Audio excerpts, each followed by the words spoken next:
సత్కారాలు చేశారో, వాళ్ళని ఏ విధంగా చూసుకున్నారో చూసుకున్న తర్వాత వాళ్ళ కేరింతలు, వాళ్ళ యొక్క ఆనందంగా ఉన్న అన్ని బయటకు వచ్చిన తర్వాత మిగిలిన వాళ్ళందరికీ అవి చేరిపోయినాయి. కాబట్టి కొన్ని రోజులు ప్రశాంతంగా కూడా ఉన్నారు. మళ్ళీ ఇప్పుడు కొంచెం జూలు విదులుస్తున్నారు అనమాట. అక్కడక్కడ కనపడతా ఉంది. మళ్ళీ తిరిగి వాళ్ళ పాత పద్ధతిని కొనసాగిస్తున్నారు. అక్కడెక్కడ కాదు సార్, మొన్న వంశీని కలవడానికి వచ్చినప్పుడు, ములాఖాతులో వచ్చినప్పుడు జగన్మోహన్ రెడ్డి చెప్పారు కదా, ఉంటే 3 ఏళ్ళు ఉంటాం, అయితే ఏంది, ఎన్ని కేసులైనా పెట్టుకోనండి, ఆ తర్వాత నేను ముఖ్యమంత్రి అవ్వలేదా, మీరు కూడా ఏదో ఒకటి అవుతారు అన్న తర్వాత అప్పుడే అక్కడ ఉన్నటువంటి కొడాలి నాని కావచ్చు, వీళ్ళందరూ కొడాలి నాని, తర్వాత ఇటు పేరుని నాని, నా రోమాలు కూడా బీకలేరు, తర్వాత మళ్ళీ మొదలు పెట్టేశారు కదా అప్పటి నుంచి మళ్ళీ.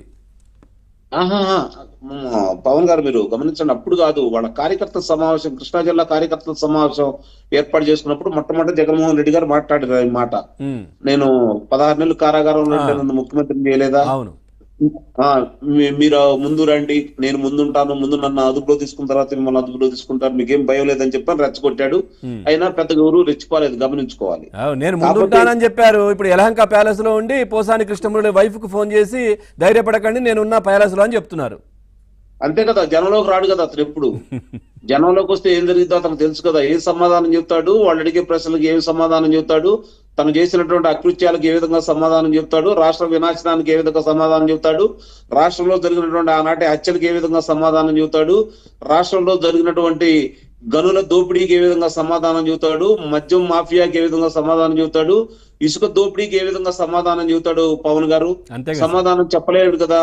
ఆనాటి ఆశా వర్కర్లు ఇబ్బంది పెట్టింది కావచ్చు, మున్సిపల్ పారిశుద్ధ కార్మికులు ఇబ్బంది పెట్టింది కావచ్చు, అంగన్వాడీ టీచర్లు ఇబ్బంది పెట్టింది కావచ్చు, ఉపాధ్యాయులను తీసుకెళ్లి మద్యం షాపులో అక్కడ కాపలా పెట్టింది కావచ్చు, ఎంఆర్ఓలని ఎండిఓలను తీసుకుని వెళ్ళి పవన్ కళ్యాణ్ బాలకృష్ణ గారి చిత్రాలు విడుదల సందర్భంగా వాళ్ళని చిత్ర ప్రదర్శనశాల కాడ పెట్టిన విధానం కావచ్చు, ఇవన్నీ కూడా రేపు పొద్దున వాళ్ళు వచ్చి అడిగారు అనుకోండి, ఏం సమాధానం చెబుతారు చెప్పండి ఆయన. అంతే.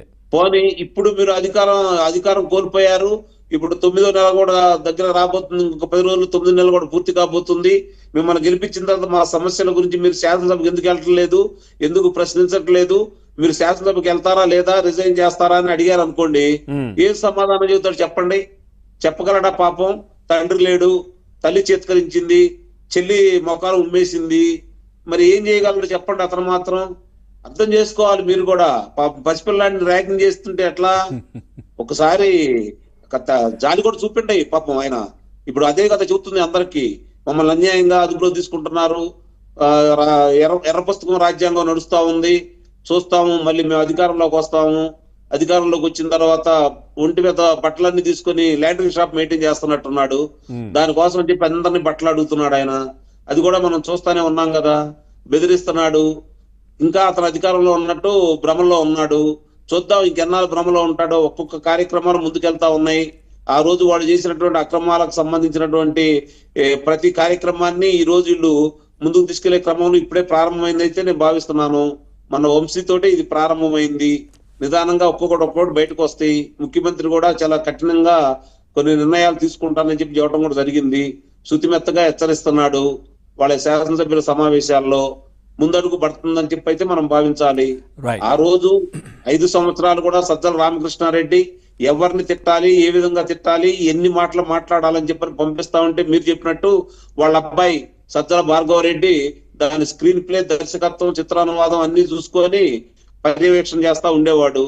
వీళ్ళందరి మీద పర్యవేక్షణ వాళ్ళు ఉన్నారు, మర్చిపోతున్నారు మీరు. అవినాష్ రెడ్డి నియమించిన వ్యక్తి. ఆ తర్వాత మామూలుగా తాడేపల్లిలో ఉన్న వాళ్ళు, మా రాజమహల్లో ఉన్నవాడు దాని గురించి క్షుణ్ణంగా పరిశీలించారు. వర్రా రవీంద్ర రెడ్డి రాఘవరెడ్డి కూడా కొరున్నారు కదా సార్ ఎవరైనా? ఏదండి, రాఘవరెడ్డి అనే వ్యక్తి కూడా కొరున్నారు కదా, అవినాష్ రెడ్డి యొక్క మేనేజర్. రైట్. వాళ్ళందరూ ఆ రోజు ఏదో చేయాలని ప్రయత్నం చేశారు, బొక్కబార్లో పడ్డారు. ఈ రోజు ఒక్కోళ్ళు బయటకు వస్తున్నారు. వాళ్ళు ముందుగానే ఇప్పుడు పోసాని కృష్ణమురళి అంతకుముందు ఏం మాట్లాడాడు, ఎంత ఘోరంగా మాట్లాడాడు, మరి ఈ రోజు ఎందుకు ఈ బేరాల పలుకు? అసలు ఎక్కడన్నా సరే వాళ్ళ సతీమణి కావచ్చు, మిగిలినాడు కావచ్చు, కనీసం ఈ రోజు అతను గురించి పట్టించుకునే వాళ్ళు లేరు. చిన్న ఉదాహరణ చెప్తాను మీకు పవన్ గారు. అతను రాజధాని ప్రాంత వాసి, రాజధాని కూతవిట్టు దూరం అతను పుట్టినటువంటి పెదకాకాని గ్రామం. వ్యవసాయ కుటుంబం నుంచి వచ్చాడు. మరి అలాంటి వ్యవసాయదారుడు కుటుంబం నుంచి వచ్చి అంతమంది రైతులు, మహిళా తల్లులు రాష్ట్రం కోసం వాళ్ళ భూములను త్యాగం